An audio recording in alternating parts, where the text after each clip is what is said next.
सुरभि कुमारी जी, नोएडा से। राधे राधे जी। राधे राधे महाराज जी। महाराज जी, मैं सबके लिए अच्छा सोचती हूँ, लेकिन बदले में लोग अच्छा नहीं करते हैं मेरे साथ।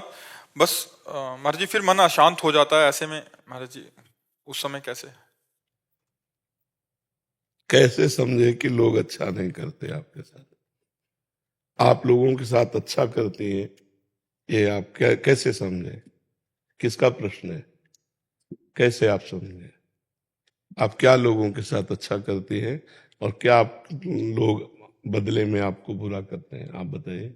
कभी किसी ने कुछ सुझाव मांगा या फिर जितना मुझसे हो पाया किसी के लिए मैंने किया, लेकिन आपको उस समय सोचना है, जब किसी का परोपकार किया जाता है तो सोचा जाता है भगवान ने हमें जो ज्ञान दिया वो मैंने आपको दिया, भगवान ने हमारे पास जो वस्तु दी उससे मैंने आपका सहयोग किया, धन से, बुद्धि से, शरीर के द्वारा, इन्हीं के द्वारा परोपकार होता है, वो भगवान के द्वारा दी हुई। तो हमें बदले में थैंक यू लेना नहीं है कि हमने आपको कुछ सेवा की बाद में आप हमें धन्यवाद कहें।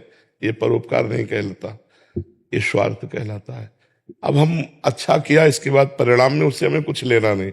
अब वो जो हमारे साथ बुरा बर्ताव कर रहा है वो हमारे कर्म की पवित्रता के लिए, हमारा कोई पूर्व कर्म है जो अपवित्र है, पाप कर्म, उसको पवित्र करने के लिए भगवान उसे निमित्त बनाकर कटु वचन या कटु चेष्टा करा रहे हैं। जो संत भाव में, अध्यात्म भाव में चलते हैं वो इस विचार से युक्त रहते हैं।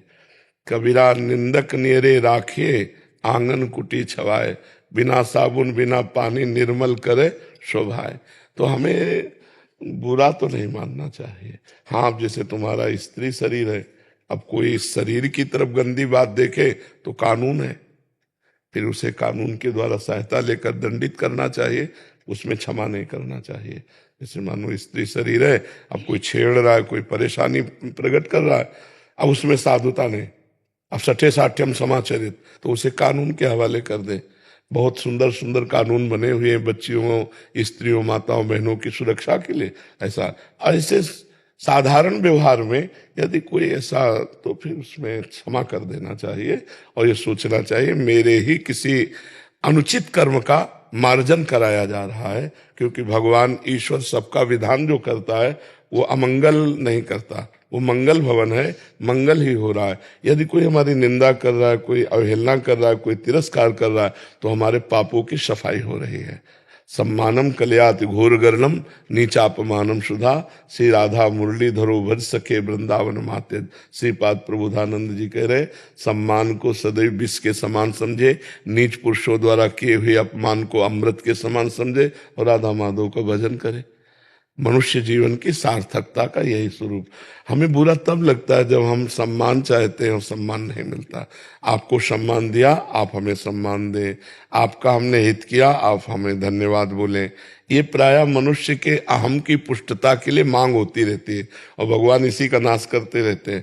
ताते करें कृपा निधि दूरी, सेवक पर ममता अति भूरी। तो आप भगवान की कृपा पात्र हैं।